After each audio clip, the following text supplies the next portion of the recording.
Big news দেখুন, 94 জন শিক্ষকের চাকরি বাতিল মামলা নিয়ে বড় পদক্ষেপ নিল সুপ্রিম কোর্ট, মিলল স্বস্তি। তো আমি বিস্তারিত আলোচনা করব এই ভিডিওর মাধ্যমে। আপনারা ভিডিও স্কিপ না করে সম্পূর্ণ দেখবেন। আর এই ধরনের আপডেট পাওয়ার জন্য আপনারা অবশ্যই করে আমার এই চ্যানেলটাকে সাবস্ক্রাইব করে রাখবেন। তো দেখুন, এবার শিক্ষক নিয়োগ দুর্নীতি সংক্রান্ত একটি মামলা নিয়ে বড় খবর সামনে এলো। প্রাথমিকে 94 জন শিক্ষকের চাকরি বাতিল মামলা নিয়ে বড় পদক্ষেপ নিল দেশের সর্বোচ্চ আদালত সুপ্রিম কোর্ট। প্রাথমিকে চাকরি বাতিলের মামলায় আপাতত স্বস্তি পেলেন চাকরিহারা শিক্ষকরা।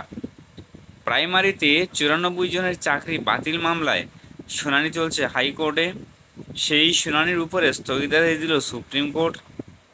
একই সঙ্গে নির্দেশে বলা হয়েছে ওই মামলার সঙ্গে যুক্ত রিট পিটিশনেও স্থগিতাদেশ দেওয়া হলো।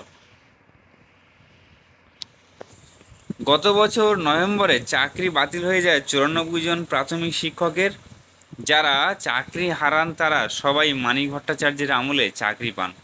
অভিযোগ ওঠে টেট পাস না করে টাকার বিনিময়ে এরা চাকরি পান।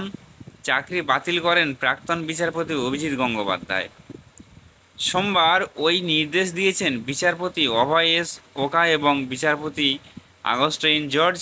এই মামলা চলছে কলকাতা হাইকোর্টে।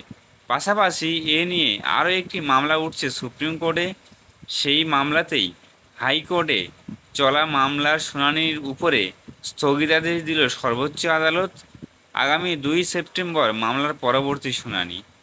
প্রসঙ্গত উল্লেখ্য, কলকাতা হাইকোর্টে বিচারপতি অমৃতা সিনহার এজলাসে উঠেছে ওই চাকরি সংক্রান্ত ওই মামলা।